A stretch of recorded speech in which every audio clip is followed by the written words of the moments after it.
Aloha everyone, Stephanie Dutcher here, bringing you everything that's happening on Maui. Now buckle up, as this is going to be a slightly lengthier video, and if you don't have a stomach for anything related to politics, I would say you can probably turn the video off now. Because in this video, I'm going to go into details around what's happening here at the local level in Maui and how that is affecting our local real estate market. So for those who have been following along with me for a long time, you know, I've been talking about the Minatoya list. If you don't know what I'm talking about when I mention the Minatoya list, you can scroll down in the email below. I've given you a recap and literally everything you could ever think of. I've also included in the newsletter a bunch of hyperlinks to a lot of different things. Anything you could think of or want is going to be in there. So please don't miss out on the newsletter. Scroll on down. So for where we're at right now with Bill 9, also known as the Minatoya list, it's trying to phase out the short-term vacation rentals, is that we have been waiting on public testimony to conclude. And hooray, hurrah, it finally concluded at the end of June. Then July 2nd, the county council actually got together to deliberate the bill. Finally, this is something that we've been waiting on for over a year. So the deliberations, I've included a link to the video so you can kind of follow along with what those deliberations look like. It started with introducing everyone, and then it immediately went behind closed doors. The chair, Tasha Kama, said that, oh, she only needs 5 minutes, she needs the room, needs to be behind closed doors, we'll talk with legal counsel, we'll go over questions, etc. Well, that happened at around like 9:15 a.m. They did not come back into session and online, because they were doing a live stream of this, until 3:45 p.m. So it was definitely not 5 minutes. And my opinion on it is that there's a lot more legal implications and a lot of questions that the council had before they can even make their decision. So it concluded with saying that they're going to meet again on the 23rd and the 24th of July to continue their deliberations. Now, one of the nuggets that came out of that meeting that I thought was interesting and shocking, you can kind of scroll to it. I've given you the timestamp. I've also, the video that I've given you goes directly to what I'm about to talk to you about. But they had the chair of the finance department, I'm not sure if chair is the right name, maybe the director of the finance department for the county, had made a comment after Alice Lee had asked a question about, you know, what if this doesn't bring about the affordable housing that you're looking for? And then Mrs. Abraham had stated, direct quote, online in a video, said, "We've never been after affordable housing. From the start, we've just been looking at making the housing more attainable." Now, this is a completely different narrative than we've been fed from Lahaina Strong, from even the county council at times, from everyone that is for this bill pushing forward. They've been saying, this is because we need affordable housing. This is the solution to it.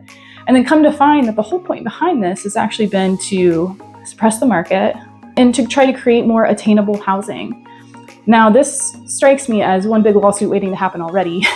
And we have, again, further video evidence of some interesting things that are going on at the county. So don't miss out on the video. I would love to hear your thoughts on it. So again, next steps for Minatoya Bill is now, hopefully they finish the deliberations. They have a conclusion to this. This is what we hope. This is what we pray for, so that all of this craziness and, again, market manipulation with regards to all of the pricing going down on Maui, hopefully that will start to come to a close. We need some kind of conclusion. Now, on top of all that's going on with the Minatoya Bill, there's been other interesting information that has surfaced and come to the light surrounding Lahaina Strong. I've included an article that Beat Up Hawaii put out there because someone anonymously put in an ethics complaint for Lahaina Strong because there was not transparency around the thousands and thousands of dollars in donations that they have received. The article then goes on to explain that Lahaina Strong is not who they say they are. They say they're for the people of Maui, they're anti-tourism, etc. This is for the good of the people. But come to find that who's actually standing behind Lahaina Strong are the hotels. And they have been found that Lahaina Strong is actually a hotel lobbyist. Read for yourself. I would love to hear your thoughts on this.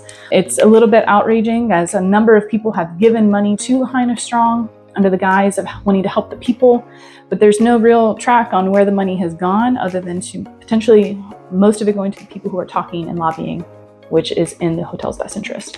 So fascinating information. Again, I've included a link to the article. Would love to hear your thoughts on it, but just wanted to include this information as who knows what's going to happen from here, because Tamara Paulton and Rawlings Fernandez have been seen wearing Lahaina Strong stuff, posting up, you know, banners for Lahaina Strong, going to different community outreaches. that Lahaina Strong has put on.